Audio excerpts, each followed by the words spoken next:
नमस्कार, मैं हूं आपके साथ पलक शर्मा। आइए नजर डालते हैं फटाफट खबरों की ओर।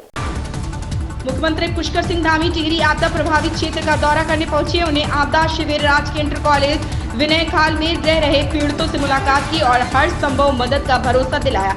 सीएम के सामने इस दौरान कई पीड़ित भावुक हो गए, खासतौर पर बुजुर्ग महिलाओं के आंसू झलक गए। उत्तराखंड के कई इलाकों में भारी बारिश के चलते जनजीवन अस्त व्यस्त हो गया। भूस्खलन की घटनाएं बढ़ रही हैं। बीते शनिवार को टिहरी के तिनगढ़ गाँव में एक बार फिर भूस्खलन हुआ, जिसमें 15 आवासीय मकान मलबे में दब गए।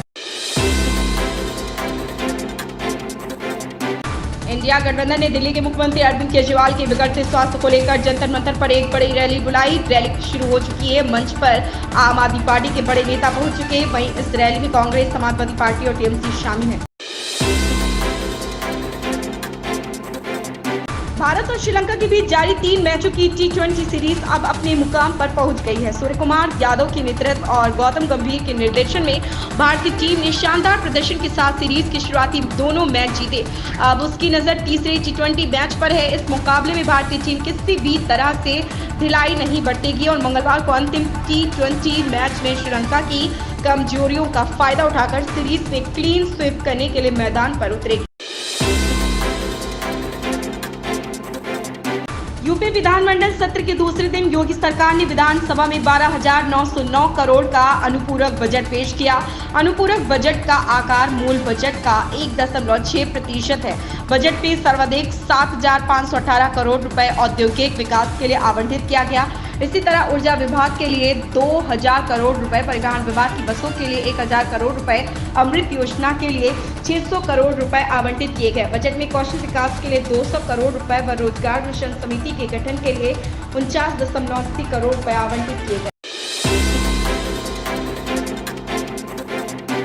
बॉलीवुड के किंग खान शाहरुख खान के प्रशंसक सिर्फ भारत ही नहीं दुनिया भर में है। शाहरुख को विदेश प्रशंसकों से भी भरपूर प्यार मिलता है। हालांकि इन सब के बीच अब अभिनेता एक बार फिर चर्चा में आए, लेकिन इस बार वजह अभिनेता की फिल्म नहीं बल्कि उनका स्वास्थ्य है। खबरों की माने तो हाल ही में अभिनेता आंखों की दिक्कत से जूझ रहे थे और इसके इलाज के लिए उनके अमेरिका रवाना हो गए। बता दें कि अमर उजाला ने शाहरुख की टीम तक पहुंचने की कोशिश की, लेकिन किसी ने भी इस सवाल का जवाब नहीं दिया।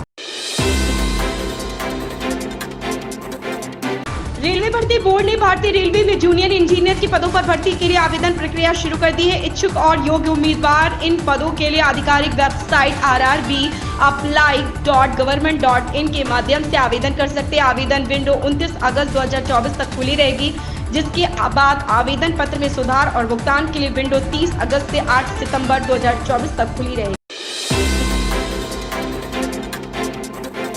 राजधानी में धूप खिलने से लोग दिन भर उमस भरी गर्मी से बेहाल दिखे। सोमवार दोपहर को तेज धूप ने लोगों को पसीने पसीने किया। अधिकतम तापमान सामान्य से 3 डिग्री सेल्सियस और न्यूनतम तापमान 2 डिग्री अधिक रहा। मौसम विभाग ने मंगलवार से 3 दिन के लिए बारिश का येलो अलर्ट जारी किया। बुधवार से तापमान में 4 से 5 डिग्री सेल्सियस की कमी दर्ज की जा सकती है। इससे लोगों को गर्मी से राहत मिलने का अनुमान है। मंगलवार को आसमान में हल्के बादल छाए रहेंगे। इससे अधिकतम तापमान 38 और न्यूनतम तापमान 29 डिग्री सेल्सियस दर्ज किया जा सकता है। देश में लगातार हो रहे रेल हादसों को लेकर विपक्ष ने केंद्र सरकार को घेरना शुरू कर दिया। ममता बनर्जी ने एक्स पर पोस्ट किया कि आखिर भारत सरकार की संवेदनहीनता का अंत कब होगा।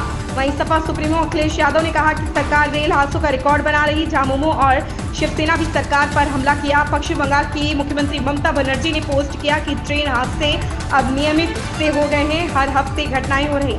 क्या यही शासन है? सुबह एक और विनाशकारी रेल दुर्घटना हुई। हावड़ा मुंबई में झारखंड के चक्रधरपुर डिवीजन में पटरी से उतर गई।